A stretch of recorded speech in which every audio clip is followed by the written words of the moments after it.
A new volcanic eruption may once again be imminent in fairly close proximity to a town of 21,000. Whereas Ethiopia's Fentale Volcano for the preceding days and weeks looked like this, in other words fairly quiet despite the ongoing shallow magmatic intrusion, today it looks new gas emissions something like this.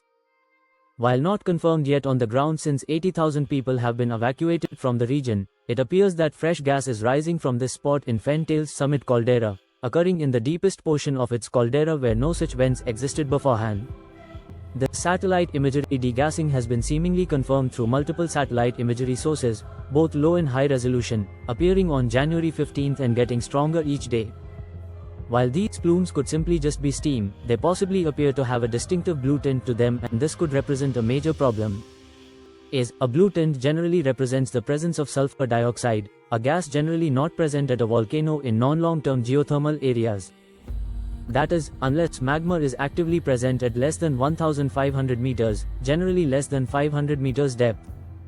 In other words, while not technically confirmed on the ground, since after all people should go situation and possibilities nowhere near the underlying 52.6 kilometer or 32.7 mile long magma dike at the present, if confirmed it would indicate the potential for an imminent phreatic or magmatic volcanic eruption.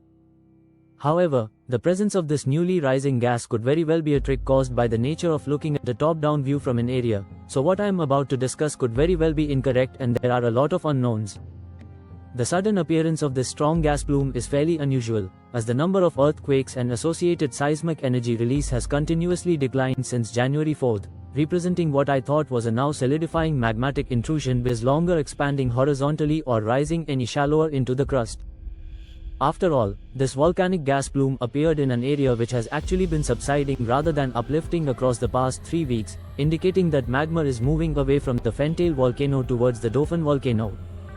Thus, something could have changed in the past week, leading to new uplift there, especially since I have mapped the formation of more than 24 new landslides within the Fentale volcano's rim since then, possibly associated with new uplift and nearby earthquakes. The reason for a drop in recent earthquakes might be simply that magma has entered an aseismic zone perhaps in the top 2 kilometers of the crust. Possibility 2 is that the subsidence of the Fentale volcano is continuing, and that this process opened up a previously blocked pathway for volcanic gas generated by now cooling magma to rise without said magma actually rising upwards. Possibility 3 is that volcanic gas has been trying to escape the underlying basaltic magma dike beneath the eastern portion of the Fentale volcano ever since it began on December 23, but just took until now to finally establish a pathway to the surface. If any of these three are the case, there is now a volcanic eruption hazard. Potential of phreatic eruptions or hydrothermal explosions occurring in Fentale's caldera, which for reference formed in a major explosive eruption 76,000 years ago. For obvious reasons, no one should be allowed near the caldera or within a 3-kilometer radius of its rim edge for the time being, at least in my opinion. Before this video was published, I relayed relevant data to the proper authorities in Ethiopia since they are also working with very minimal scientific data in this instance. I hope that these gas emissions are just a false alarm, as if not, a phreatic or basaltic magmatic eruption may soon follow in the exact same spot these gas emissions are originating from. Such explosive activity would be at least a full magnitude more substantial than the January 3rd hydrothermal explosions which occurred south of the Dofan volcano 40 kilometers to the north-northeast. Please stay safe everyone. As a final note, I would like to thank my new patron the Hakman for supporting this channel.